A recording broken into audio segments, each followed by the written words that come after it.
En el contexto de la inseguridad, yo he querido, y con el equipo hemos querido esta mañana de miércoles retomar nuestras tertulias para analizar en el contexto de la inseguridad lo que está pasando con las mujeres, los casos de femicidios, los casos de violencia. Y hubo en los últimos días un crimen. Yo leí una nota que publicó el portal Primicias que, créanme, se me puso la piel de gallina. Y lo primero que se me vino a la mente, y les digo con absoluta sinceridad, es mi hija. Yo tengo una hija de 20, va a tener 28 años mi hija. Se me vino a la mente mi hija al leer los detalles a los cuales tuvo acceso el portal Primicias del brutal crimen de una enfermera del Eticando, una enfermera de 33 años, violada, apuñalada y desmembrada tras salir de una fiesta con una amiga en el norte de Quito. Esto ocurrió la noche del 2 de septiembre. Ella acudió a una fiesta, fueron a un bar, conocieron a un sujeto, Johnny Caiza, entiendo que se llama este tipo, quien ofreció continuar con la fiesta en su casa, ubicada en el barrio Bellavista Alto. La víctima y otras personas aceptaron la invitación. Según versiones de los testigos, Leti se quedó dormida en una habitación del domicilio de Johnny y los demás se retiraron del sitio. Después de eso, los familiares no volvieron a saber más de Leti y reportaron su desaparición. Tras entrevistar a los testigos, el personal de la Dinacera acudió a la vivienda donde ocurrieron los hechos. Los agentes encontraron manchas de sangre por todo el cuarto y rastros de una fogata con la ropa de Leti quemada. La policía detuvo a Johnny, quien al principio negó ser el autor del crimen. El jueves 7 de septiembre la policía tuvo acceso a los videos de las cámaras de seguridad de la zona, donde se ve a Johnny llevar los restos de la mujer en sacos. La noche del domingo el sujeto hizo 5 viajes entre las 21 horas y la 1 de la mañana, de lunes, para llevar las partes del cuerpo desmembrado hasta el parque Huanguitagua, a unos 500 metros de su vivienda. Según la policía, el hombre juntó los restos y los sepultó en el parque. Esto parece una historia de terror. Es una historia de terror. En las cámaras también se ve que llevaba palas y picos, herramientas que usó para hacer la fosa. El sospechoso terminó confesando el crimen y en el lugar en el que enterró a la enfermera. Criminalística confirmó que Leti fue violada, apuñalada y desmembrada en 7 partes. De terror. Está aquí con nosotros Jessica Jaramillo. Ella es la presidenta de la Fundación contra la Violencia de Mujeres, Niños y Adolescentes. Quiero agradecer a la doctora Jaramillo por acompañarnos. Está conectado vía telemática nuestro colega Raúl Zavala, que también ha hecho referencia y seguimiento a casos de femicidio. Y estamos a la espera también de que se conecte Geraldine Guerra, presidenta de la Asociación Latinoamericana para el Desarrollo Alternativo, para conversar justamente con ella sobre estos temas. Quiero agradecer tanto a Raúl cuanto a Jessica por aceptar esta invitación y pedirle a Jessica primero una reacción sobre este horrendo, pavoroso, espeluznante crimen que acabo de referir. Doctora, bienvenida. Buenos días, Fabricio, a la audiencia, a Belkis, buenos días, muchas gracias la invitación.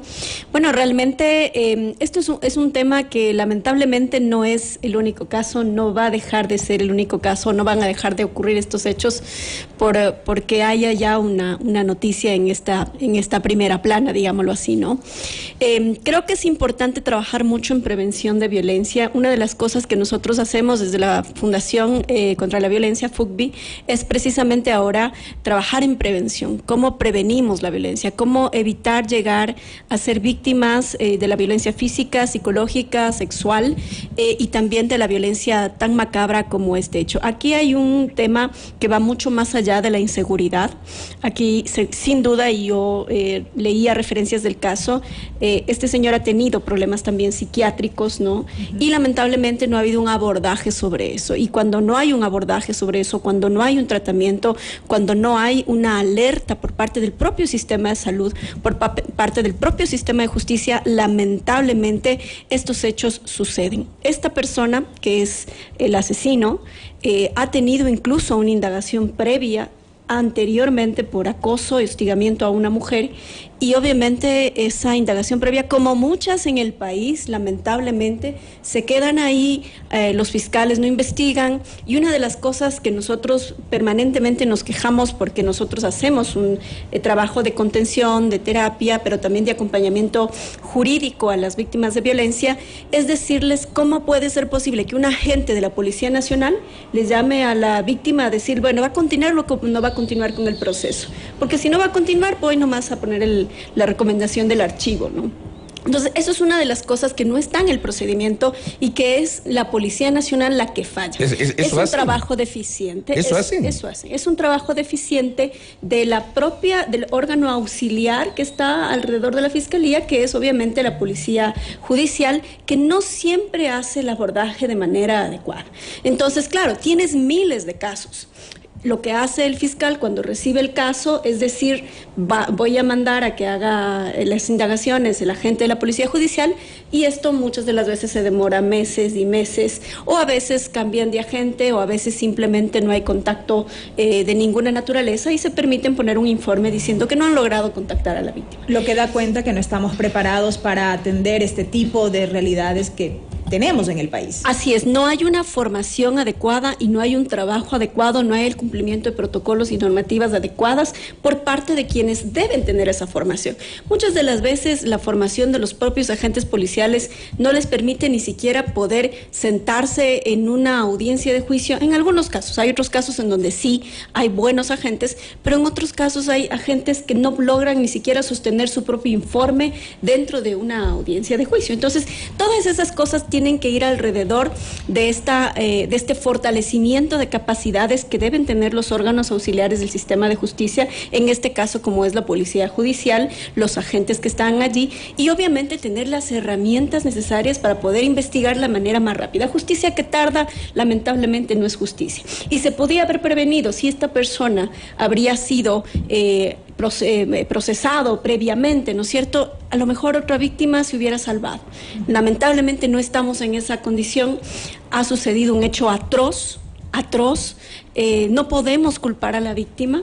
Yo creo que eso es una de las cosas que lamentablemente una sociedad como la nuestra lo hace, porque lo primero que te preguntas es ¿y por qué se fue? Se quedó? ¿Por qué se fue? Esa primera cita, desconocido, con alguien a quien apenas conoció quizá horas antes. Pero no se puede confiar a la víctima porque perjudicar o a lo mejor culpar a la víctima, porque en algún momento tú tienes que confiar en alguien. Es decir, no es que uno sale a la calle y dice no voy a confiar en el taxista, no voy a confiar en los que están en la calle, no voy a confiar a la persona en la que tengo una cita de trabajo, porque tú no sabes qué es lo que va a pasar. Correcto. Entonces, no podemos culpar a la víctima. Creo que ese es un estigma que tenemos que sacarlo de la cabeza, pero sí es necesario tener políticas de prevención, educación, muchísima educación, y sobre todo lo que se ha dejado de hacer desde los gobiernos locales y desde el gobierno nacional, que es política de prevención en materia de violencia de género. Correcto, Jessica, gracias. Nuevamente la bienvenida a Raúl Zavala, quien está conectado vía telemática para compartir también este diálogo. Y Raúl, una primera valoración de igual manera respecto de este último hecho que sin duda alguna ha conmocionado a muchos, pero que es parte de lo que seguimos viendo en nuestro país. Bienvenido. Gracias, un gusto saludarlos desde la zona rural de Manabí, acá en Puerto Cayo. Un atento saludo también para Jessica. Jessica, pues siempre será interesante conversar sobre este tema. En la redacción, cuando ejercía el periodismo, siempre teníamos una pregunta fundamental. ¿Se pudo evitar? ¿Se pueden evitar este tipo de situaciones que ahora lo estamos comentando nuevamente porque esto es repetitivo? Creo que ahí el tema es, y algo que a partir de eso comenzamos a trabajar en algún momento, y yo ya después a título personal, era cómo están estructurados los sistemas de alerta. Allí yo me di cuenta de algo que es importante y que es parte de todo este escenario de Ecuador. Nosotros no trabajamos sobre gestión de riesgos, y hablo en términos generales, no como el tema para prevenir desastres o situaciones paralelas. Y realmente en este escenario de los femicidios no hay un sistema de alertas que nos permite entrar en algo que cuestionado por algunos, que se llama el precrimen. Es decir, ¿cómo nos podemos anticipar para poder prevenir estos delitos? ¿Hay cómo, Raúl, pregunto, hay cómo generar esas alertas tempranas que usted lo viene planteando desde hace 4 años? Hay un artículo que usted publicó y esa fue una de las motivaciones por las cuales generamos esta invitación, usted con su conocimiento. Pero, ¿se puede plantear esas alertas tempranas para estos casos? Sí, definitivamente sí. Lo primero, nosotros no podemos estar aislados. yo me recuerdo el caso, y este fue uno de los detonantes, el caso en 2017, el caso de los 2 niños que fueron envenenados por su padre. La madre murió allá en Puerto Viejo.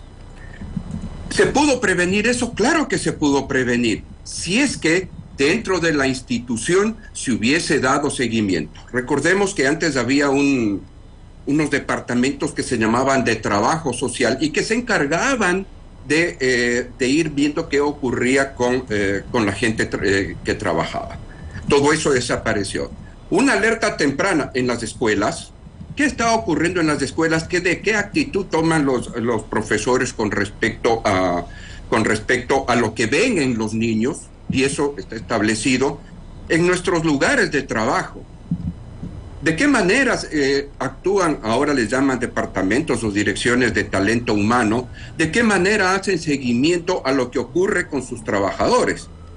Y 2, y hay un estudio sobre eso muy bueno, que es el de las universidades. ¿Qué está ocurriendo en las universidades de Ecuador? La Universidad de Piura hizo este trabajo el año pasado, lo publicó ya. ¿Y qué es lo que una de las situaciones que establecían en las universidades de Ecuador? 34 de cada 100 estudiantes universitarios han sido agredidas por su pareja o integrantes de la comunidad universitaria como compañeros docentes o autoridades. ¿Qué estamos haciendo dentro de las universidades para poder tomar esos datos? Y aquí sí, tomar una materia que es o una ciencia que es la de la criminología por un lado, y la otra, las matemáticas. Todos estos casos, todas estas situaciones se pueden convertir en, llamémosles, en números para poderlos mapear. Y uno con eso ya puede ir estableciendo qué es lo que está ocurriendo en el escenario. Y el sistema judicial, por supuesto. ¿Sí? Las estadísticas del sistema judicial, hasta donde yo he visto, Jessica conoce mucho más sobre esto, son extremadamente lineales.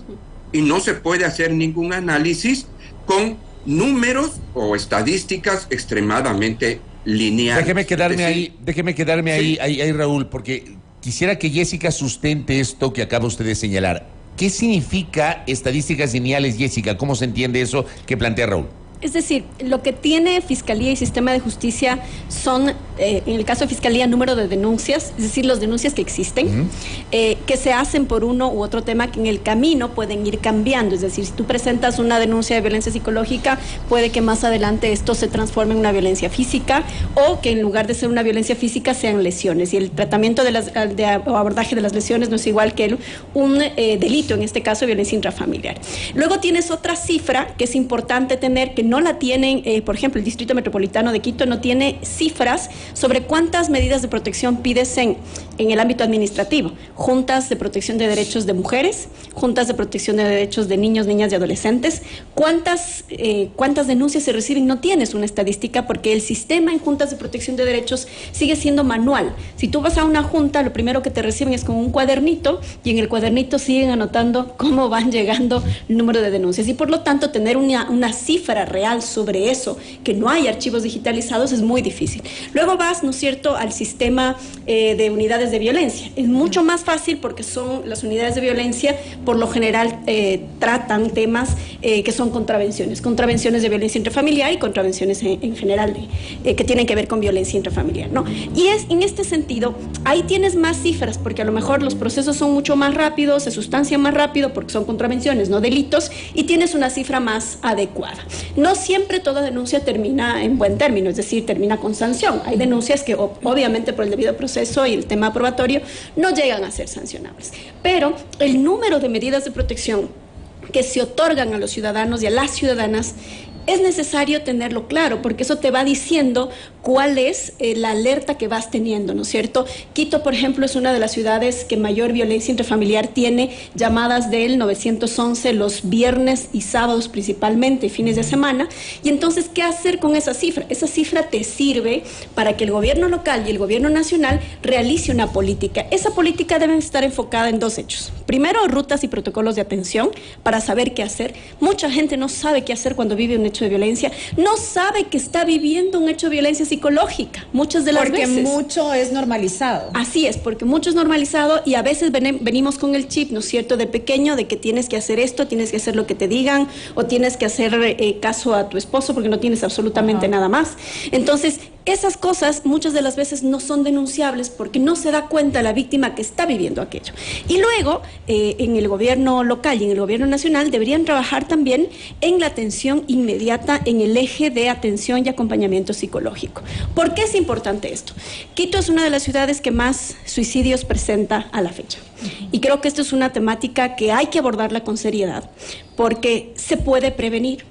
Y se puede prevenir tanto el suicidio, se puede tratar la depresión para poder tener una mejor calidad de vida, pero también se puede hacer un acompañamiento a problemas que pueden ser trastornos, que muchas de las veces son detectados y no son asumidos. Es decir, cuando una persona tiene una obsesión con otra persona, eso puede ser parte de un trastorno que no lo está asumiendo como tal y que no tiene terapia o acompañamiento. Y obviamente en los episodios de la vida diaria hay que tener un acompañamiento para que los hechos dolorosos que uno vive como ser humano no se conviertan en un trauma permanente. Entonces, obviamente yo no soy psicóloga, pero trabajo mucho con temas de violencia de género y me va permitiendo un poco entender cómo es de necesario tener tanto un acompañamiento en la parte judicial como en la parte psicológica que nos permita tener una mejor salud mental, que va a ser tener una mejor calidad de vida. Correcto, Jessica. Y precisamente a propósito de esto que acaba de señalar Jessica Jaramillo, Raúl, yo sí quisiera profundizar todavía más en este tema de la prevención. Entiendo que usted coincide con este criterio en el sentido de que hay que trabajar en temas de prevención ligado a la salud mental, pero me pregunto yo, ¿cómo aterrizar estas acciones de prevención alrededor de la violencia de género y lo que esto desencadena? Porque a mí me sigue quedando esa sensación de que nos quedamos en lo discursivo, en, como siempre digo yo, la identificación del problema, el diagnóstico, pero como país no terminamos de aterrizar justamente en las acciones que se deben adoptar alrededor de este y otros temas. Raúl. De datos, registro de datos no solamente en el tema judicial, sino, y ya lo había mencionado en su momento también Jessica, es en el sistema de salud. Nuestro sistema de salud tiene unas deficiencias terribles. Es un nudo que no, un nudo gordiano, le llamo yo, que no se puede desatar tan simple. Dentro de esto, el tema de la asistencia, me voy mucho más allá de la asistencia psiquiátrica. ¿Cómo irlo aterrizando? Evidenciando los análisis estadísticos, lo que nos dicen, lo que se puede mapear. Me acuerdo hace algún tiempo, igualmente yo le pregunté a Jessica y le dije, Jessica, ¿cuánto cuestan los femicidios al Ecuador? Y nos habíamos quedado en irlo averiguando. Recién accedí a una cifra que es aproximadamente el 2% del Producto Interno Bruto. ¿Cuánto les está costando a las empresas, voy a llamar en el sector privado, la violencia intrafamiliar? Tenemos tal vez ese registro. ¿Qué es lo que está registrando el Seguro Social, por ejemplo, en estos casos? ¿Tiene algún sistema de estadísticos de monitoreo de trabajo? Creo que no. ¿Cómo es la atención psicológica cuando uno va al Seguro Social, a los que estamos en este sistema? Entonces, ¿cómo irlo aterrizando? Revelando cifras. Por ejemplo, ¿sabemos nosotros cuánto le cuestan los siniestros viales al Ecuador?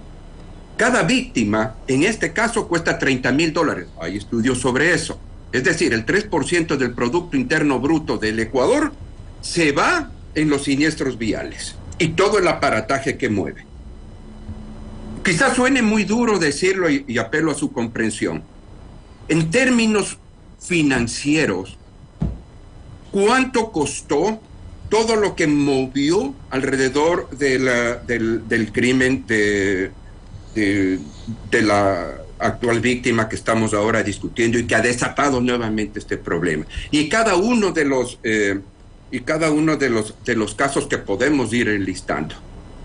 Luego de eso nosotros veamos dónde está el inventario y cómo está trabajando de lo que son en el sistema de salud pública los centros de neurociencias, las casas de acogida en todo el Ecuador.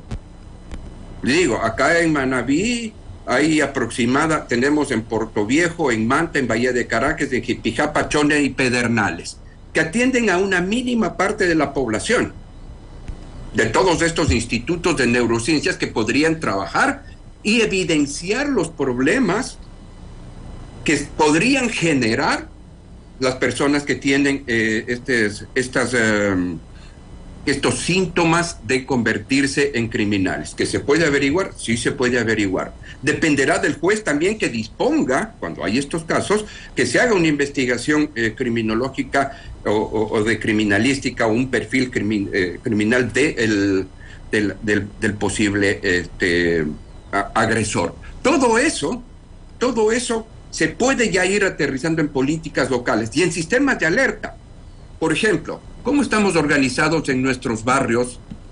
Hablamos por un lado del tema de delincuencia, pero también cuando sabemos que hay en las familias de alrededor, en nuestros vecinos, hay síntomas o hay evidencias o indicios de violencia intrafamiliar.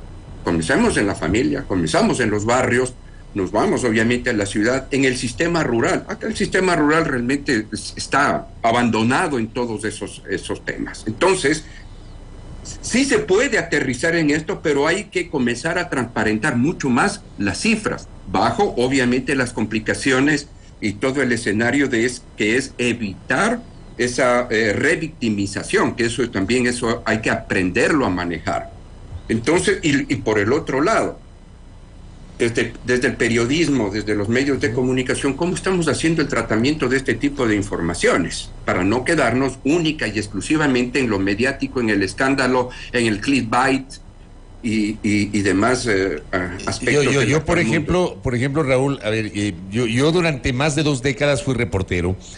Reportero de calle, reportero de cobertura, y claro, en múltiples ocasiones también me correspondió cubrir notas de Crónica Roja. Digamos, mi formación es en el periodismo político, legislativo, pero en el periodismo cubrimos de todo. Y en múltiples ocasiones me correspondió cubrir notas de Crónica Roja. Y claro, yo he sido muy crítico durante mucho tiempo sobre la forma como los periodistas tratamos los temas de Crónica Roja, porque la Crónica Roja es un género que está allí, que hay que cubrirlo, que hay que informar, la sociedad merece saber lo que está pasando, pero yo creo que hay mecanismos y formas para el tratamiento de esa Crónica Roja. Y hablando de eso, le quiero agradecer a la docente, a la académica Andrea Velázquez Benavides desde Loja, que justamente me acaba de enviar un documento. Mira, Raúl, que lo acaba usted de traer a colación, y justo me envían un documento que dice Informe de la cobertura informativa de violencia, análisis de las noticias de Crónica Roja en el Ecuador, que ya lo voy a revisar, es un documento extenso,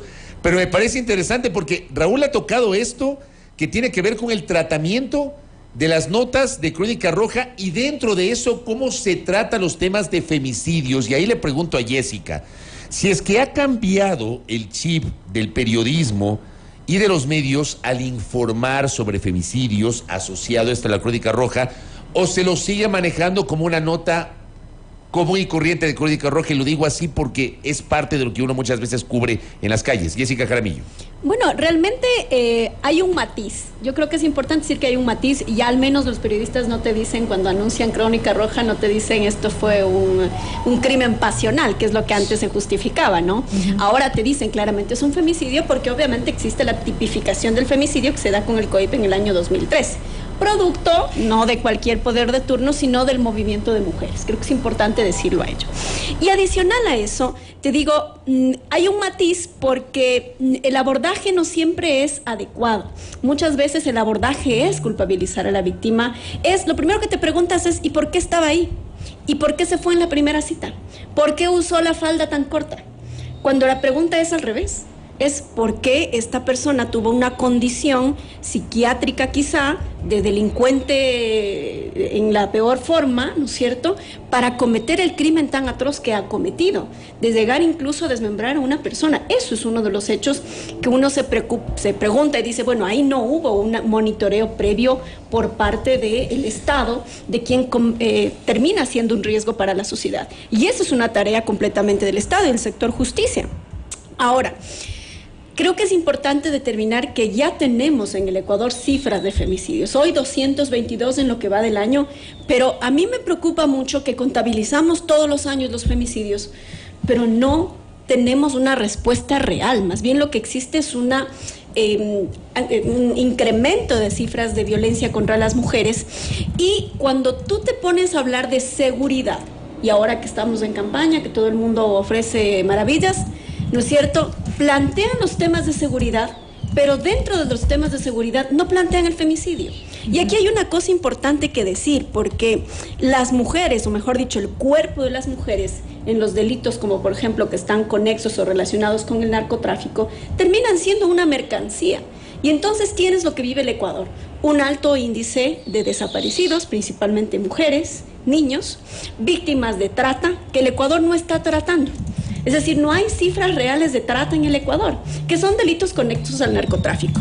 Explotación sexual, corrupción de menores, ¿no es cierto?, temas que están alrededor de estos hechos y que lamentablemente tampoco tienes una cifra real por parte del Estado. Y son delitos que están alrededor del narcotráfico, así como está el sicariato, así como están la explotación sexual, así como están las muertes de las mujeres, y no estamos hablando de eso hoy en el escenario público. Y cuando se habla de seguridad, todos dicen vamos a hacer cárceles, vamos a fortalecer a la policía, pero nadie dice vamos a reducir el índice de femicidios que tiene el Ecuador. Jessica, yo quiero insistir en algo que usted ya refirió, que ya lo explicó y que de alguna manera puede ser una reflexión impopular para muchos. Usted ha insistido en el tema de por qué cuestionamos en este caso a la víctima a propósito de este último hecho, de las decisiones que tomó y por qué no analizamos el otro lado, ¿verdad? Y en efecto, mientras usted decía eso, muchos de nuestros internautas aquí en la interacción, en las redes sociales, recalcaban eso, ¿no? ¿Por qué se fue con él? ¿Por qué se fue con un desconocido? Y en fin, comentarios en esa línea. Si como país, como sociedad, sabemos que no estamos preparados, que no se adoptan políticas, que no existe la inversión suficiente para abordar estos temas, ahí quizá no hace falta también de parte de uno, sea mujer o sea hombre en general, quizá un poco más de conciencia y quiero que no se me malinterprete lo que estoy diciendo, porque no me pongo de ninguna manera en el afán de defender en este caso al victimario, ni mucho menos, pero no hace falta quizá un poco más de conciencia a propósito de lo que es la realidad en nuestro país y de que todavía no estamos preparados para enfrentar este tipo de hechos. Tienen toda la razón, y yo creo que es una de las tareas pendientes en el Ecuador. A veces creemos que seguimos viviendo en ese país que era una isla de paz, en donde no pasaba nada. Correcto. Te digo, yo cuando era jovencita caminaba por las calles tranquilas con mis amigas sin ningún adulto y no nos pasaba nada. 3, 4 de la tarde, 7 de la noche y no nos pasaba nada. Pero creo que es importante que hoy las familias tomen precauciones. Las mujeres tenemos que aprender a cuidarnos. Y no es un tema impopular, creo que es aterrizar un poquito en la realidad y decir, bueno, esto está pasando en el Ecuador, podemos caer víctimas de quienes no queremos. Y no solamente mujeres, porque también les pasa a los hombres, eso nos dicen acá, también hay violencia contra los hombres, ¿qué decir sobre eso también? Yo he escuchado más de un caso de hombres que en efecto conocen, salen, qué sé yo, conocen mujeres y de pronto se van y terminan escopolaminados, les asaltan, terminan también siendo agredidos, en fin, entonces es una realidad que atañe a todos, no solamente a las mujeres. Pero cuando eso pasa, Belkis, la sociedad no dice por qué te fuiste. Claro. Dice, ay, pobrecito, les escopolaminaron nada más. Claro. Entonces sí hay una mirada todavía patriarcal de la sociedad, todavía muy, muy machista de la sociedad, en donde somos nosotras y nuestros cuerpos los responsables. Pero para evitar eso, sí es importante programas de educación que nos permitan, ¿no es cierto?, decir, ok, vamos a evitar riesgos, como decía Raúl, a evitar riesgos, a evitar ser víctimas de la delincuencia, a evitar ser víctimas de cualquier tipo de esta naturaleza y educar en términos también de entender cuáles son los machismos, los micromachismos. Por ejemplo, cuando una víctima está siendo digamos, víctima de violencia psicológica, por ejemplo, que a veces no se reconoce, cuando es obligada a entregar el sueldo, cuando es obligada a tener actos de humillación, cuando es obligada a ciertas cosas que muchas de las veces no te das cuenta por este chip con el que venimos por dentro, ¿no? Y que luego puedes ser víctima de cosas mucho peores. Pero también es cierto que, por otro lado, cuando hay falsas denuncias, y esto también es impopular, pero cuando existen falsas denuncias, no le hacen daño a la otra persona, le hacen daño a las miles de mujeres que sí necesitan una medida de protección. Y creo que eso también es necesario decirlo, porque así como hay mujeres víctimas de violencia, que son la gran mayoría, también hay hombres víctimas de violencia y también hay casos en los que se obtiene de manera inadecuada una medida de protección y eso obviamente le hace daño al sistema. Correcto, Jessica. Su reflexión a propósito de este tema en concreto, Raúl. Mira, antes de esta situación, quiero referirme, ayer fue viral un video en que en España, Madrid, una reportera estaba haciendo su trabajo en la calle, se acercó un señor y le dio una palmada en las asentaderas. Allá le dan otro nombre que de pronto no lo pronuncio por obvias razones. Se hizo viral el video, la muchacha continuó con su trabajo. Y ella no supo cómo reaccionar, por cierto, ¿ah? Sí, pero ¿qué ocurrió? Y eso es lo que a mí realmente me llamó la atención. La policía ya lo capturó. Correcto. Así es. ¿Sí? O sea, puede que dentro de todo ese escenario parezca, dice, pero por eso tenía que haberle faltado, solamente le emitían una boleta o alguna cosa es. Pero la policía difunde el video que le fue, de que el señor fue capturado, esposado y todo. Eso de ahí es una señal. Yo creo que esas son tipos de señales en las que hay que ir trabajando y que ya representa un tema de alerta. Puede que algunos se sientan ofendidos, es que no era para tanto, es que por aquí. Pero esos pequeños detalles, esas pequeñas agresiones, son las que pueden ir determinando futuras grandes agresiones que terminen en crímenes, como seguiremos viéndolo lamentablemente y ojalá no sea tan seguido. Entonces, aquí viene el asunto de cómo como sociedad podemos ir trabajando como sociedad. Ok, tenemos las limitaciones del Estado, todo el sistema público realmente está colapsado, que además enfrenta un grave problema y que evita que esto continúe, que es el austericidio provocado por quienes tienen ese estadofobia. ¿Sí? Es decir, tienen que achicar el Estado y comienzan a quitar y quitan personal y nos quedamos sin gente. Y hasta ahora no hay nadie que diga con cuánta gente se puede administrar bien un Estado. Un municipio, una municipalidad, un ministerio. Y en este caso, ¿cuánta gente necesitamos para poder trabajar en el levantamiento de cifras, en poder dar asistencia legal, para poder intervenir en todo este escenario que lo hemos comentado acá? ¿Acaso solamente la tecnología nos servirá o necesitamos el concurso de muchos más humanos? Entonces, si nosotros como sociedad civil no comenzamos a profundizar en la organización barrial para solucionar todos estos inconvenientes, poderlos afrontar, porque ya las instituciones del sector público están extremadamente limitadas, sobrepasadas, no tienen como más, funcionarios que realmente han perdido ya su estímulo de trabajo, y si lo hacen es porque no hay más, un sector privado que está aislado de estos problemas, que realmente prefiere virar la cara y decir aquí no me pasa nada, no, que no se haga problema, y todo este tema. Entonces, organización barrial. ¿Queremos detener a la delincuencia? Sí, organización barrial. Porque además es lo que permite también establecer estas alertas. No sé, como vecinos, como vecinos, estamos viviendo aislados. Y no sabemos allá lo que pase con el vecino, lo que pase con el colega, no, eso es un asunto personal. En las universidades, yo creo que el punto de quiebre de todo esto está en las universidades. ¿Cuál es realmente el aporte de las universidades? Por ejemplo, nosotros no sabemos de qué manera se está traficando drogas al interior de las universidades. Y los rectores se molestan con eso. Nosotros en las universidades hay muchos indicios y no se ha logrado todavía establecer los sistemas de trata de personas al interior de las universidades y de los colegios también. La situación es extremadamente... Pero eso no está visibilizado porque tenemos miedo de esa verdad. Porque el sistema mismo ya no quiere más problemas. Los funcionarios no quieren afrontar problemas. Sus equipos de comunicación se resisten, tienen una animadversión a los problemas tremendo, cuando el verdadero servicio público es la solución de problemas. Usted ha citado el tema de la convivencia ciudadana y es verdad, yo creo que eso lo hemos perdido, es parte de lo que está ocurriéndonos como sociedad. A veces ni entre vecinos nos conocemos ni apenas nos saludamos.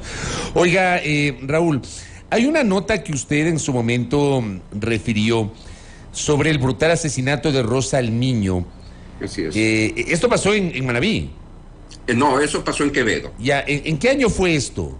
Eso fue en el año 2015, si es que no me falla la memoria. Rosa Almiño era una enfermera, tenía sus problemas con su pareja, entraron en el tema de divorcio, tenía que pagarle una cuota, y el señor la mandó a matar. ¿Cuánto cobró el asesino por esto? $50. Le atraparon al asesino, fue sentenciado y el que contrató estos servicios pues desapareció, no se sabe nada de él. El niño quedó al cuidado de sus padres, digamos, el niño vio a la madre morir. Fue uno de los casos que ayer me llamó la atención, jamás se hizo mediático, simplemente fue una nota más. Y yo lo tomé a eso también como otro de las evidencias que de esta dispersión de este tema, de cómo vamos manejando nosotros la información en términos generales, y lo que ha ocurrido en Quito en los dos últimos casos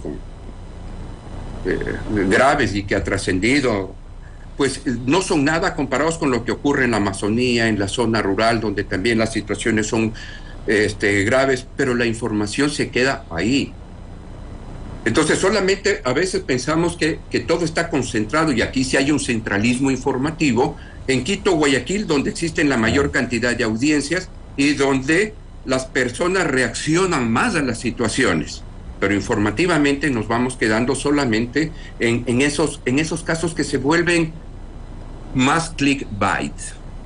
¿Sí? Entonces, esto pasó con Rosa Almiño, que ahí me dejó sorprendido, y realmente comencé a tratar de ver qué más se puede hacer. Ahí el tema de las alertas tempranas, de crear este sistema de alertas tempranas, de ir pensando en algo que mucha gente dice que es ficción, que es el precrimen.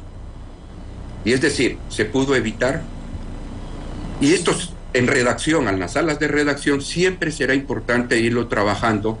Y sobre todo, y hay algo que lo decía Fabricio, a los que hemos hecho reportería, cuando vemos estos crímenes, llega un rato en que nos volvemos inmunes. O sea, un crimen más, no hay tratamientos que nos ayude a quienes estamos en esta actividad. Como que nos volvemos hasta impasibles, Así es, llegamos, hay que escribir la nota rápido y todo lo demás. Mire, acá en Manabí, por ejemplo, a partir del terremoto, que fue otro tema que se mantuvo oculto, que fue el tema de los ataques sexuales al interior de los albergues y todo lo demás.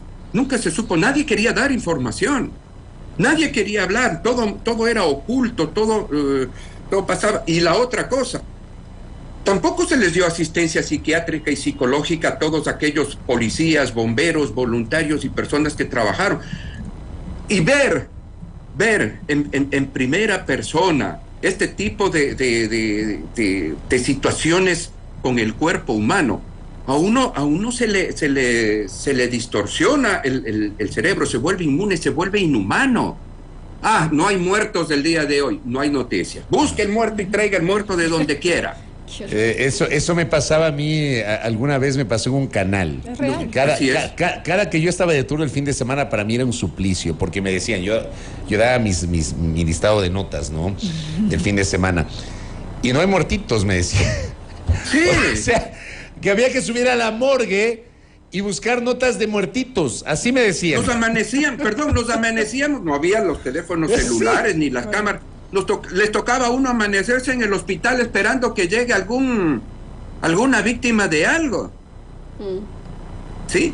Porque había esa exigencia. Muertos. Oye, entonces, en las redacciones nos vamos psicoseando, y lo mismo me imagino que debe estar pasando con los policías, con los bomberos, con todo este personal que trabaja en asistencia técnica. ¿Saben ustedes lo que es encontrar un cuerpo desmembrado o una escena con sangre? Se lee y se ve todo este tipo de situaciones. Para la mente humana se dispara. Correcto. Entonces, y lo mismo ir trabajando, quizás ahí también podemos ir detectando y poder ir armando este sistema de alertas tempranas, porque hay que trabajarlo con matemáticas. Esto de aquí es armar ecuaciones y ponerlas en el puesto y poderlas procesar. Y pues tendremos unos mapas muy que no se puede hacer. Sí se puede hacer. El fenómeno del Niño se lo descubrió con exactamente establecido usando matemáticas, ¿sí? Los problemas en Bogotá, el famoso exalcalde Antano Mocus, ¿cómo encontró los problemas de violencia en Bogotá? Con matemáticas, y aplicó todo este sistema de ecuaciones para poder solucionar los problemas de violencia, y se logró. Correcto. Bajó bastante la violencia. Entonces, sí se puede. Ahí digo, será a veces que necesitemos nosotros pedir a la Escuela Politécnica Nacional, ahí hay muy buenos matemáticos, que ayuden a matriciar todos estos problemas, todo esto, y poder generar este sistema de alertas. Ya lo estamos haciendo con lo del fenómeno del Niño. Significa que eso sí se puede traspolar a estos problemas de violencia intrafamiliar y de todo lo que nos está pasando. Correcto, Raúl. Y rápidamente, Jessica, luego de este extenso análisis, yo concluyo en que seguimos anhelando que exista una verdadera voluntad política, voluntad de los gobiernos de turno, de la sociedad misma en su conjunto, para poder atender esta realidad. Porque si bien la tarea casa adentro, como familia, sin duda alguna, es importante, es fundamental, no termina siendo suficiente. Así es, Belkis, no es suficiente porque no hay una comprensión de la problemática desde el Estado y desde los gobiernos locales que tienen la competencia de prevenir la violencia de género. El municipio de Quito, por ejemplo, tiene una Secretaría de Seguridad, deberían ya estar armando todo el paquete en tema de prevención. No es que no se puede hacer. En el 2012 yo misma hice una consultoría para el municipio de Quito sobre georreferenciación del delito y georreferenciación de la violencia intrafamiliar. Nunca se aplicó. Sí se puede, lo que decía Raúl, sí se puede hacer georreferenciación del delito para saber en qué zonas debo intervenir, debo prevenir. Pero hay una cosa que es importante y es el sistema de justicia. La crisis del sistema de justicia a quien más afecta es a las víctimas, evidentemente, porque cuando usted tiene un juicio por violencia de un padre hacia una hija, por darle un ejemplo, ¿no es cierto?, por violación, y ese juicio se demora 3 años, no hay justicia, porque además sigue libre y con medidas sustitutivas. Entonces, eso es una de las cosas que no se entiende por parte de los jueces, que sí son garantistas y todo lo que usted quiera, pero yo he aprendido en este mundo, y sobre todo en el ámbito jurídico, que si la ley no se cumple, no sirve de nada. Y el problema que tenemos en este país es que los jueces dicen cualquier cosa, pueden emitir una sentencia, pero enseguida sale el habeas corpus, enseguida meten alguna otra acción de protección, ¿no es cierto? Y siempre hay un juez comedido o bien biseteado que puede cambiar las cosas, y entonces las víctimas, ¿dónde quedan? En el suelo.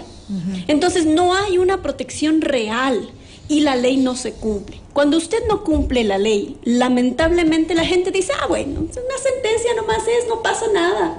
Y si no pasa nada, siguen violentando, siguen acosando, siguen humillando a las víctimas, y eso genera impunidad. Y en el estado de impunidad en el que nos encontramos, jamás vamos a tener ni justicia ni reparación. Por otro lado, la reparación es tan importante como la sentencia.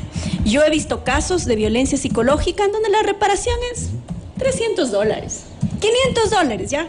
Con sentencias de 2 meses.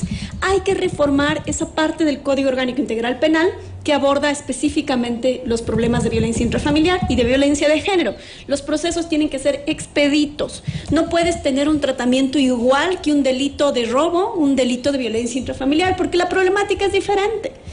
Y entonces, si no tenemos todo esto armado y si no tenemos jueces probos que hagan su trabajo, fiscales que no abandonen el caso, fiscales que sigan con la investigación, muchas de las veces las víctimas no quieren investigar porque están cansadas, porque psicológicamente están agotadas.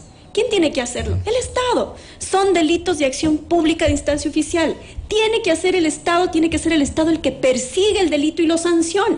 Pero no tenemos eso.